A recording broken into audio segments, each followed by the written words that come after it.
Welcome back to Anxious Faith. I'm your host, James Burke. Now, Anxious Faith started with a desire to focus on mental illnesses and the way they interact with our faith.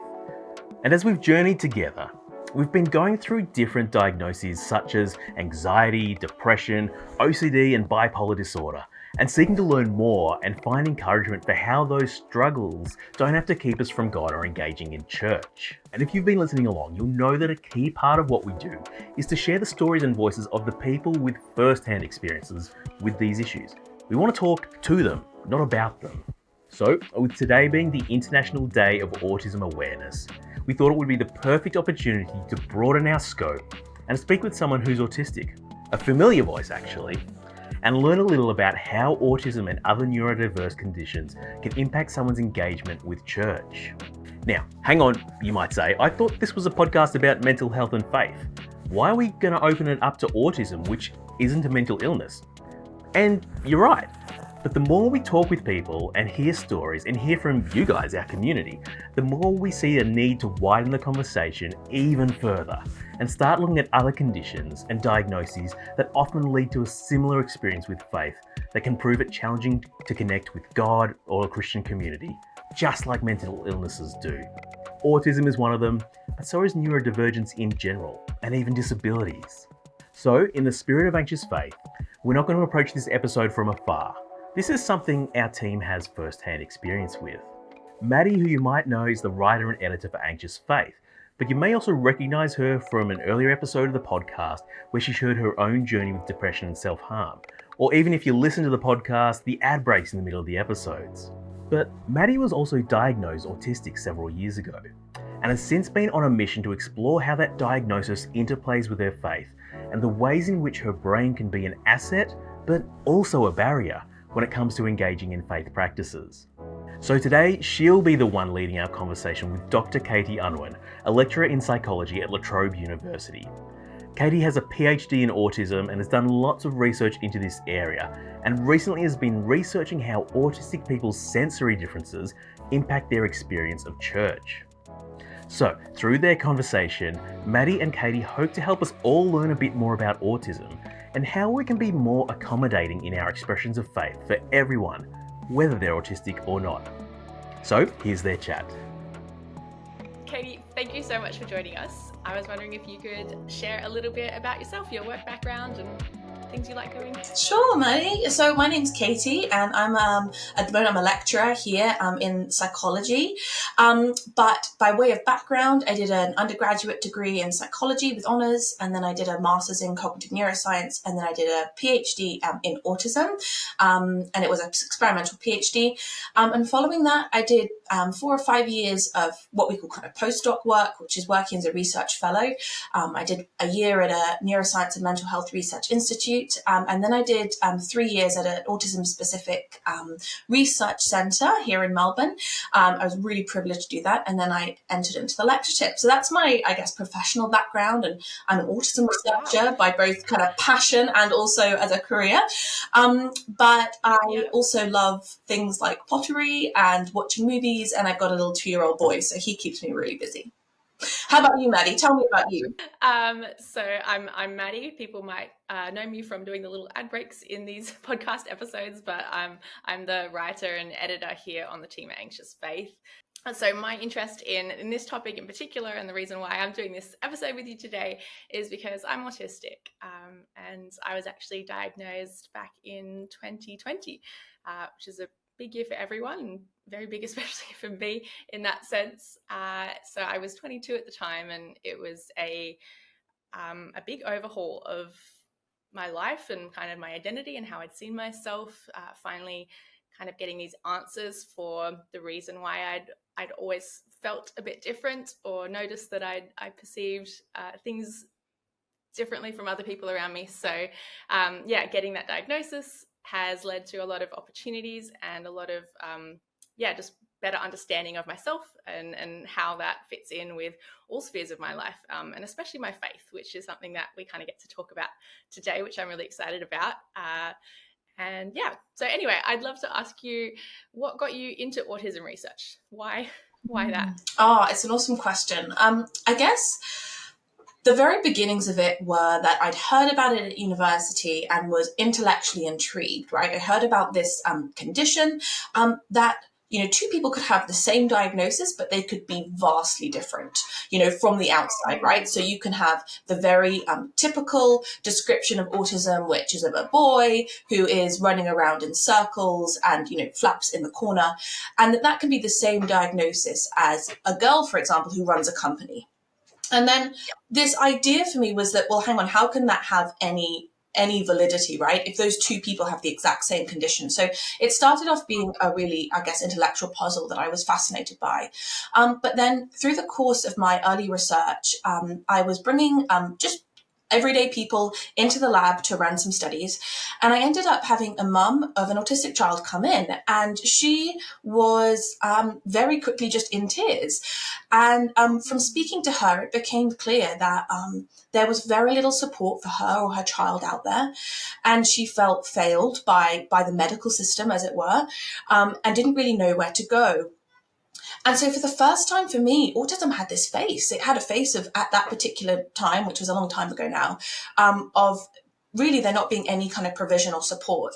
And so as a Christian, it became a gnawing thing within me that, we need to do better for these people. We need to be supporting everyone. Everyone is loved and treasured. And for some reason, as a society, we haven't yet put that into practice. And so that was really the driving force for going forward, because believe me that the work that I've done has been so hard along the years, and really one of the only things that's kept me going through it has been the fact that I know and have a relationship with my loving Heavenly Father, and I know that because of that he treasures all people, and I want to do work that highlights that. Wow, I love that. What a good answer. Yeah. And maybe before we go any further, we should do just a quick little, I guess, explanation for people who might not be so familiar with autism as a diagnosis. Can you tell us, like, just briefly what that is from a psychological point of view? Yeah, absolutely. And these things are really key to do in research in particular, because we all need to make sure we're talking about the same language and make sure we're on the same page. Yeah. So we often refer to the Diagnostic and Statistical Manual, which is what we use to diagnose autism. And within the manual, it lays out a list of differences that we might see in a person that might lead to them getting a diagnosis or needing a diagnosis of autism. So this is typically having differences in social communication, but also differences in things like performing of what are called restrictive and repetitive behaviors and routines. Now, I don't use this language lightly. I use this language because it's the language of the Diagnostic and Statistical Manual. And so those things are things like the very typical thing we would think about is hand flapping, but those can also be very routinized experiences in daily life, so putting things in a very particular way around the house, etc. Or, again, fascination, special interest in very specific things. Again, typically in the lab, we tend to see little people having a real interest in dinosaurs or particular characters in TV shows. But obviously, when we get up to adults, that becomes very different. And then also, I guess, the thing that I'm most interested in, which is sensory difference. So it's the idea that we see in autistic people, they seem to experience the world around them differently. And that can really impact them in lots of ways. So this might look like a few things. It might be that for some people who are autistic, they might experience very quiet, innocuous sounds as loud booming drums. And so what that means is when they hear those sounds, they cover their ears. So that would be an example of a sensory behavior that has arisen because of a sensory difference.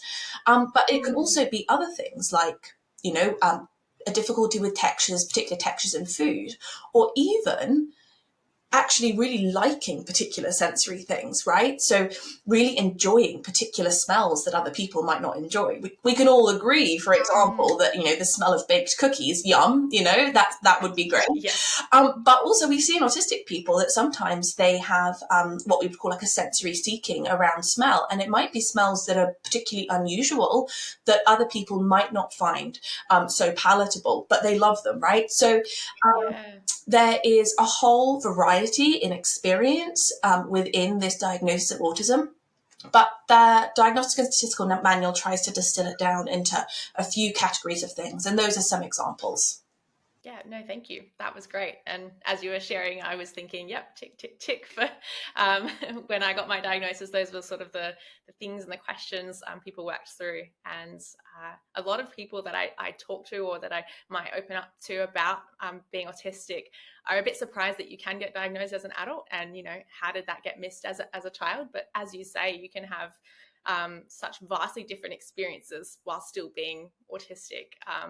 And so for me as a kid, those intense interests were definitely there. The sensory seeking in some ways, I like my vestibular system. I was always looking for being spun or swung or like needing a lot of that physical input because I was hypersensitive. So like less sensitive to those things, but then really sensitive to sounds and noise and needing to sort of, as you said, cover my ears or yeah. For sure. But also that's one of the reasons why we don't pick it up often in girls, right? Because girls tend to have, as we seem to think now, girls tend to have a presentation of autism, which is actually quite different to what we see in the DSM because they seem to be very, very good at hiding it. So we call it kind of camouflaging or masking.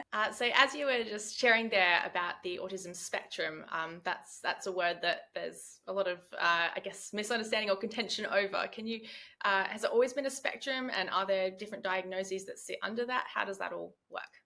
Yeah, I mean, it's a fantastic question. I mean, has it always been a spectrum? Well, my belief is that yes, autism has always been on a spectrum. But as clinicians, people have tended to talk about things more categorically. Like they love to dump things into categories rather than thinking about them more continuously. And so one of the terms you may have heard of is Asperger's, and that was one kind of category, one kind of an autism diagnosis that someone might get.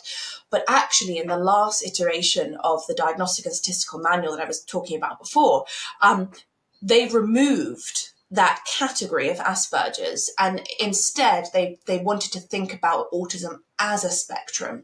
And so they talk about low and high and all of that. I guess the key thing for me is that if someone has received a diagnosis of Asperger's, it doesn't mean that because it was removed, they no longer have it. It means that we just talk about it differently these days. Yeah, yeah. But just thinking about that, I've noticed that both you and I are choosing very specific language when we're talking about autism up until this point. As an autistic person, could you comment on, maybe why you and I are choosing our language very carefully and what language we're going to be using in this episode? Yes, yeah. So before my diagnosis, I didn't know much about autism at all, but what I did know from some of my professional backgrounds and in workplaces dealing with children is that you were often taught to use person-first language, which is where you say, Maddie has autism. It's separating the person from their diagnosis. It's putting the person first. Yeah.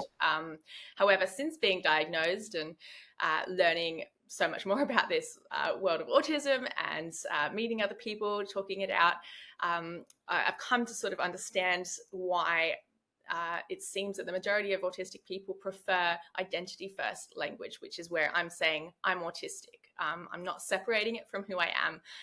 And that's simply because I can't. Yeah. I was born autistic. I will always be autistic. And it's not a disease or something that I feel the need to separate from myself. I'm really proud of, I believe God made me this way, and there's nothing to be ashamed of there. So in this conversation, you and I are probably going to tend to use that identity first language, but honestly, at the end of the day, it's really up to each individual how they want to be referred to. And so if you're ever unsure or you have a friend and you're a bit worried about how to refer to them, just ask, just say, hey, what would you prefer? And just respect that. Perfect. No, I love that. And yeah, we can't ask all of you listening, right? Because this is a one-way conversation, unfortunately. But yeah, that's a great tip, Maddie. Thanks. So one of the things that's really cool today is that we're getting to bring together these two spheres. We've got autism, but also faith and the bigger picture of church and God's family and how the two sort of fit together. And I know that that's something you're really passionate about. And obviously as someone who is researching autism, but you're also a woman of faith. So it's great to be able to bring those two things together.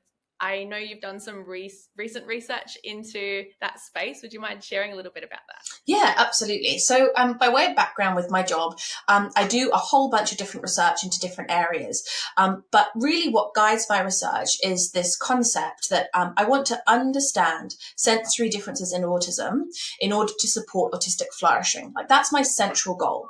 And so as part of that, I believe that being part of a church and knowing the God that created us is integral for human flourishing. And so I set about doing some research with my colleague in Aberdeen. He's a theologian. His name is Dr. Leon Van Omen. And we tried to answer that question. So how do sensory differences impact an autistic person's engagement in church, with the hope of being able to identify those things and then support churches to support autistic people? I love that. That sounds great. So how did you go about doing that research? What did it look like? Well, it actually has taken a whole bunch of different forms, because when we try and study complex things in psychology, using one method is very rarely enough. We need to use lots of different methods. And so just as one method, one part of the study was to do a questionnaire. So we devised a whole bunch of questions that we thought would be useful. We refined them. We sent them to autistic people to give us feedback. And once we had that feedback, we then sent out the questionnaire to 150 autistic people and 150 non-autistic people. And we got them to tell us basically how they felt their sensory differences were impacting their engagement in church. And I guess the reason why we included those non-autistic people was because we need to answer that question, is sensory difference in church just a thing that's impacting autistic people, or does it impact everyone? And as you might expect, actually it did impact autistic people more than those who were non-autistic. What were some of the sort of questions when we're talking about, sensory aspects of church? What are we talking about? Yeah, sure. It's a great question. Because we use this term, sensory differences, and it is kind of jargony. But then particularly when we apply it to a church service, people can think, oh, what does that even mean? Well, anytime we engage in anything in the world, our sensory system is going. Our sensory system is the most primitive part of our humanity. It is basic. And essentially what it is it's trying to understand information from the outside world, process it, and then help us to use our bodies to adapt to it and to get done the tasks we want to be doing. So, in a church service, everything is sensory, just as everything outside of a church service is sensory. But thinking very specifically, we have music in a church service. Well, that has a whole variety of properties that are sensory properties that may be difficult for someone. So volume or pitch or the particular tone, for example. We have things like, you were discussing earlier, that feeling of, for you personally, really enjoying being kind of spun around and physical contact, etc. Well, in churches, we know in lots of different denominations, people might kneel to pray. So that's part of it, putting your body into a posture. But then there's also things like, there are smells of people around you. There's often a projector screen that has words on it. Any number of those things is a sensory experience. And actually, it turns out that churches tend to be really highly sensory experiences, right? A group of people coming together all at once, focusing on the front, and actually that it can cause kind of an onslaught of sensory information for people who potentially have a sensory difference can find that really difficult. That is one of the best explanations I've ever heard of what actually the sensory system does and what it does for us, because obviously it's not just in relation to church, it's on all the time. But I can definitely relate to church in particular being a place that is sometimes a bit jarring for me as an autistic person, because it is just that clash of all these different things which you don't normally get in your day-to-day. You're not normally standing so close to people or facing one direction or needing to sort of sit still for that length of time. There's not normally the flashing lights or depends what church you go to. But I've definitely experienced church services and Sundays where I have felt like my own sensory sensitivities are kind of prohibiting me from participating the way I would like to. Wow. I'm still there, I'm present, but sometimes I really wrestle with feeling like I'm actually not able to listen to the pastor because there's a light that is like buzzing and no one else can hear it and I can, or there's this flashing light over there and that's all I'm thinking about, or this lady next to me has this really strong perfume on and it's just like overwhelming my brain. So I can understand how, doing some research into these things, I'm sure there would have been lots of different people's experiences of people who love loud or people who need it to be quiet. Was that reflected in the study? Did you see it absolutely a broad was range? Yeah, we saw a really broad range, but overwhelmingly for autistic people we found that there were significant barriers, sensory barriers to engagement in church, and that was, as I said, in comparison to the non-autistic people, so it was really, really severe for them. But as you said, there was a whole bunch of variety within that.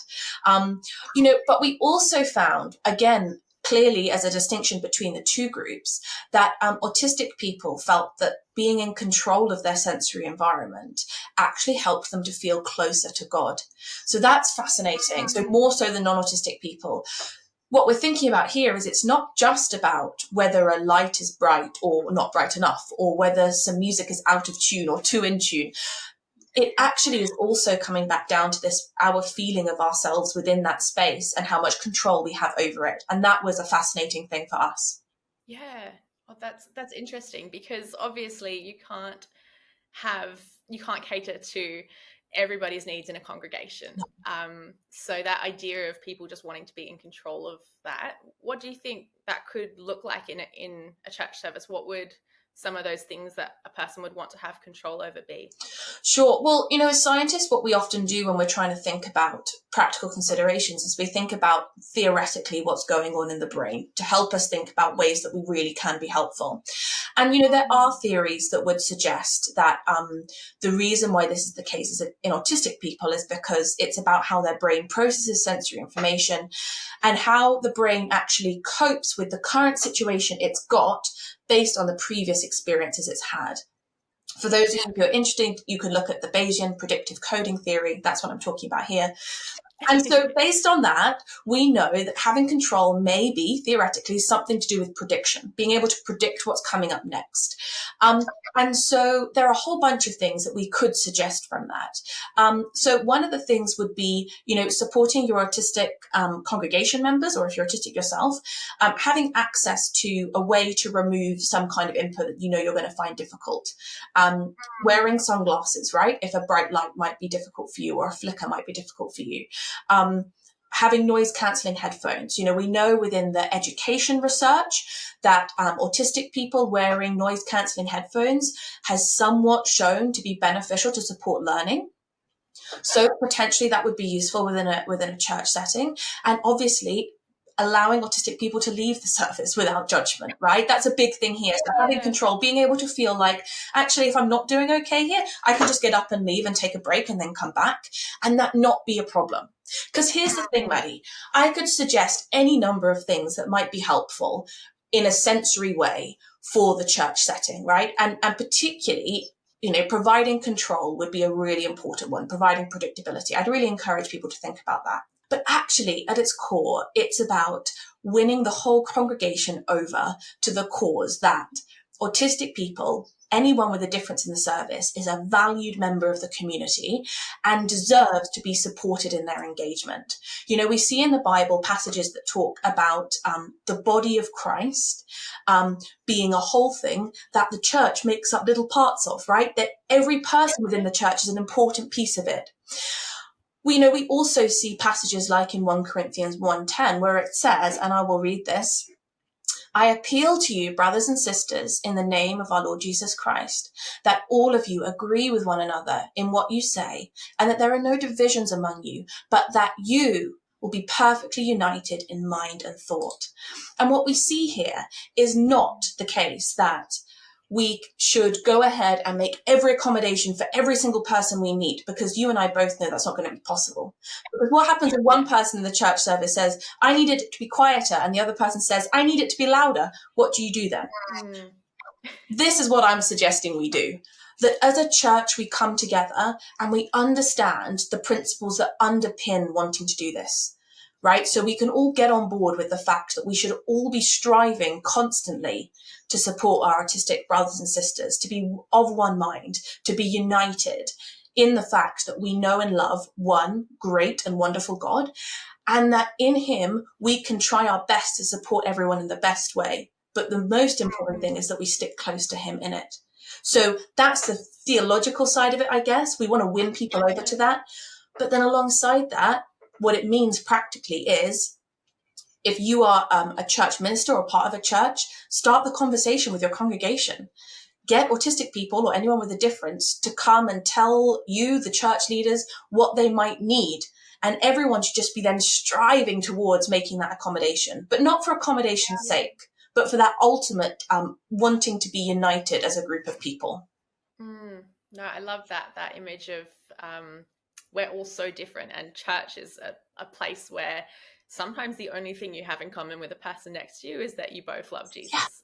And you can come from vastly different backgrounds and life experiences, which is amazing. But as you said, makes it really hard to make church perfect for everybody. Yeah. But I think that posture of wanting to listen, wanting to hear these voices, not pushing them to the side or saying, well, you don't have to come, or you can sit at home and watch online and that's your participation, which is great if that works for you and for some people, but there should be that desire to see everyone engaging in the way they want to be able to. Absolutely. And, I would recommend for autistic people in this situation as well to constantly try and get your church to be engaging in the principle behind your need for accommodation rather than the accommodation itself, and not getting hung up on the accommodation, because it might just not be possible, right? But the best thing is that you can live in a community with people who know and love you and want to support you, and that you can do that also for other people too, right? It's this wonderful sense of us all being part of the same body. We're all working together for the same cause, which is to know and love God better. Yeah. And I was in a group, like an online group for international Christian autistic people, which feels like such a niche, but it was really cool to get together with these people. And one of the questions that was asked was, how have you been able to advocate for your sensory needs in a church service? And I was really confronted by the fact that every other person there who shared had a story of not being listened to or not being respected, or really trying hard to say, hey, maybe could we do it this way, and just being met with that stubbornness, or that, no, this is the way we've always done it. And on the flip side, I was able to share, I'm very blessed to say that I came from a church that was supporting me in those needs, that did have options for, you know what, if you want to go and spin and flap and do ballet and whatever you want to do during worship, you can. There was a section, and autistic people or not, people would move in the way they wanted to freely. You could get up and leave, and as you were saying before, people wouldn't be judging you for that. You could come back. Just some of those little things you could. I would commit to something, and then if a panic attack or something that was preventing me from going, there was so much grace for just people saying, you know what, that's okay, next time, and so being part of a community like that made me go so much deeper in my faith, because I was able to just come just as I was, not trying to put on that mask. And that's a big deal. So this is awesome. I love what you're doing. No, this is fantastic to hear, Maddie. And I just desperately wish that was the case for other churches too, right? And the core of it that you were describing there was not necessarily that every one of your needs were met, but that there was a willingness to do that, right? And that's what we need to be igniting in the church, is a willingness to support anyone within the service to participate in the way that they want to participate. Not the way that we think they should participate, but the way they want to participate, right? That's a really key thing. And, your description of a church like that is very similar to some of the churches that I've seen in my research. So there have been other parts of research that we've done where we've attended churches and we've done focus groups. And, the overwhelming thing from these focus groups was just a sense of love and care for everyone in the church, and people just wanting to do well for those people. And so that was so encouraging for me to see, because like you said, often we can get hung up on the real negative of it. But actually, when people do strive towards trying to love God better and just living in the glory that is the fact that Jesus' death and his resurrection happened 2,000 years ago, and we can now just sit in that relationship with him. That was a real privilege, and being able to do that by supporting our brothers and sisters is so exciting, and it's a challenge, but it can be done, and I think we should keep on trying to push towards that as much as we can. Okay, so as we're talking about this, it all sounds great, but what if there are pastors or people in churches listening going, well, to my knowledge, maybe I'm the only one who's autistic in my church, or maybe a pastor only knows of one person in their congregation. Is it worth it, to do it for the one? What would you say to that? I love the question, and it comes from a place of really understanding the situation, I guess. Let's think about that as important in a church, right? It's not about just those people who have a label of something, a diagnosis of something, but we all have needs in a church. So considering the members of the church, giving a freedom in the church service to allow for people to engage as they want to engage, is only going to help people be in the service as they want to be, because we know that there are differences that go above and beyond just a diagnostic label.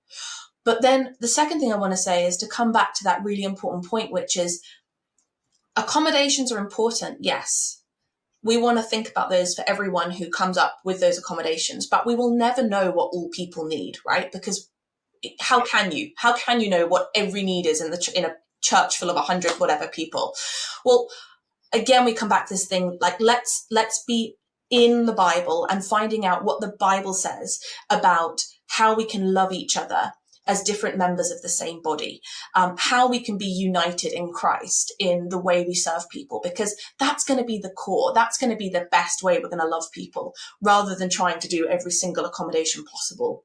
So I really want to encourage everyone listening, be thoughtful about biblically what it means to be a united church, and let that drive the way that you engage with everyone else in the church service with you. No, that's really good. And I was asking you that question, saying, what if it's just the one? I had an image of that Bible story in the Old Testament come to me. So I haven't looked this up beforehand, so I might butcher it. But I believe it was God speaking to Abraham about the judgment that would be coming for Sodom and Gomorrah. And Abraham is asking God, what if there were 100 righteous people in that town? Would you save it then? And God says yes. And Abraham, I think he says, what if there were 10? And God says yes, I would stop the destruction. And then Abraham asks, well, what if there was just one righteous man? And God says yes, I would save the whole town. And so I think that story for me shows that God does care about the ones. Sometimes as when we talk about the greater body of the church, we can feel like we're just one of millions, we're just sort of lost in the crowd. We're one of those 99 sheep, but we're not the one. But God does care about the individuals in the flock. And I think that's really amazing. Absolutely. You're so right. So far we've sort of been talking about sensory challenges of autistic people, and maybe some of those barriers that they might face in coming to church. But I know that that's only one side of the coin. There are also some really beautiful parts of being autistic and of those sensory experiences in being able to engage with church and faith and have that intimacy with God. Is that something that you saw in your research of people actually having positive experiences? Yeah, we certainly did. So Leon and I also did some qualitative work a few years ago, and we had interviews of autistic people, and I was jealous. Of some of these descriptions they had, right? So like one of our participants described having God hugs.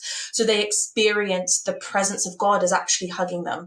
Another one of our participants described being able to experience smell and taste engagement with God in a very particular way. So, within the research, we'd call that synesthesia, right? But for them, it was just such a real engagement with God in a very interesting sensory way. And that's one of the things that I would love for people to take away from today, is that, we can talk about accommodations and negative sensory things that might happen in a service, but actually autistic people, a lot of them can engage with God in this whole new incredible way because of their senses being so much different from other people potentially. And that's exciting. And I'm jealous of that. And I'm not afraid to say it. Yeah, that's so good, and that's something that that I resonate with as well. That there's been this beautiful depth and like visceral sort of physical connection when I'm experiencing God, because I think some of those things in my brain, whatever it is that see details or notice those little God moments in nature and things like that. So yeah, I think last year I was interviewed for a podcast about being autistic as a Christian, and the interviewer was great, but they were asking all these questions about the challenges and what I find hard, and not once did they ask me, well, is there anything you like about being autistic? And I really wanted them to, because I wanted to be able to share that, yeah, it's not all doom and gloom there. Yeah, I love being autistic, and I know that won't be everyone's experience, but I think that's good for people to hear, especially because in a church context, when we're talking about these accommodations, autistic people or people with those differences who don't fit in with the majority in your church, they're not just a drain on resources and things. There are so many gifts and things that might be being overlooked that they could be bringing to the table. So it's not just this one-sided taking, there's plenty to give. Absolutely. But often churches don't acknowledge that. You're so right. Absolutely. And, let's think again about that body metaphor that we see in the Bible, right? It's not that one part of the body just takes from all the other parts. They all give, right? It's this whole circular thing. So I'm totally with you on that. Thanks for sharing that, Maddie. That's really interesting. No, thanks. So you've done this research. Now what's next? What's going to happen to this study? Great. It's a great question, Maddie. Well, it is part of an academic study, right? So we're going to try and get it published in an academic journal. And the hope then is that other people within the field can read it and be doing more research and be building on it. And we also hope that it will support churches. How can we get it to support churches? Well, one of the ways we're going to try and do that is through creating some Bible studies. So we know, as we've said through this whole podcast, that there are lots of things that churches could do practically to support autistic people. But what we've kept on coming back to is the core principle is that people need to know what the Bible is saying about it to be won over to this idea, so that then they can do it in a really genuine way, not a tokenistic way. So we're going to create some Bible studies. They hopefully be coming out in the next year. So watch this space if you're interested. Definitely. No, I look forward to seeing all of that. Well, Katie, thank you so much for taking time out of your busy week to share with us. It's been great hearing what you're up to, and I love knowing there are people really passionate about this field of research. So that's really cool. Thank you. Well, thank you for having me. It's a privilege to be able to talk about this work, and I'm so grateful for you guys having me, and thank you for sharing so openly about your experience. That's the way that as a field we're going to move forward, right? So thank you so much, Maddie. Now, while this episode has been different, I hope it's been thought-provoking or encouraging for you. If you want to learn more, there's the video and the blog post that we'll have linked in the description, which you can find some more information about, or you can head to our website, anxiousfaith.org. Now, as Anxious Faith progresses, we're going to start incorporating stories from people who are neurodivergent or disabled, along with the stories of people walking the mental health journey. We've already got a few guests lined up, and we're excited to get those episodes out to you, but they're not going to come out until later in the year. For now, if this is something that interests you, or you have experience in this area, or any questions, we'd love to hear from you. Leave a comment below for us, or you can head to anxiousfaith.org and use the contact page to get in touch with us. Now, if you're someone who's struggling with your mental health, we'd really encourage you to reach out and speak to someone for help. That might be a friend, a family member, pastor, counsellor, or doctor. Or if you're not sure where to turn, on our website is a list of organisations that you can contact for help if you're in Australia and New Zealand. It'll be in the link description below. You can also find it at anxiousfaith.org/helplines.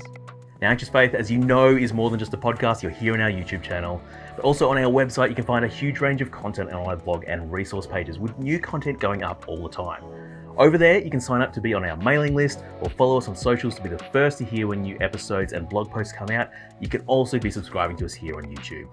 We'd love for you to join us on socials and be part of a growing community of fellow believers encouraging one another and opening up about their personal struggles with mental health and faith. And so to find out more where to follow us on socials, check out all the links below in the description or visit anxiousfaith.org. And finally, Anxious Faith is a production of and a part of Our Daily Bread Ministries. Our heart is to see followers of Jesus spending more time in God's Word, engaging with it, and seeing how that can bring change to their faith and their lives. If you want to find out more or want a way you can start spending time each day in the Bible, you can check out our flagship devotional, Our Daily Bread, or our other resources at odb.org. Now, it's only through people like you that watch our content and engage with it, that support the show, that we're able to produce this and keep sharing more resources. If you want to support us, head to our website, hit the donate button, and that will allow you to partner with us and support the work of Anxious Faith. Thanks for watching, and we'll see you next episode.